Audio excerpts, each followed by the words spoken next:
দুই দিনের দুনিয়ায় 7 দিনে শুভেচ্ছা জানাতে হয় যাকে, তিনি সাকিব আল হাসান। যাকে ঘৃণা করা যায় তাকে ভালোবাসাও যায়। একজন সাকিব না থাকলে এমন অনুভূতি আমরা বুঝতেই পারতাম না। ক্যারিয়ার জুড়ে কত শত অর্জন, সাথে আছে অনেক অনেক বিতর্ক। মিস্টার বাংলাদেশ যেন এক অদ্ভুত ক্যারেক্টার। নতুন বিতর্ক তৈরি করে যখন তাকে ঘৃণা করবেন, সমালোচনা করবেন, তখন তিনি মাঠে নেমে এমন কিছু করবেন সবকিছু যেন সবাই এক নিমিষেই ভুলে যায়, সবাইকে ভালোবাসতে বাধ্য করেন।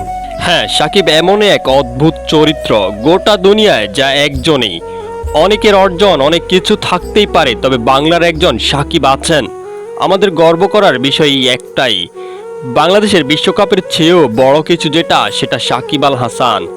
আজ এই বিচিত্র নায়কের জন্মদিন, শুভেচ্ছা নেবেন রেকর্ড আল হাসান। আপনাকে ভালোবাসতে বাধ্য করুন বারংবার। Tarek Rahman Taru, our TV.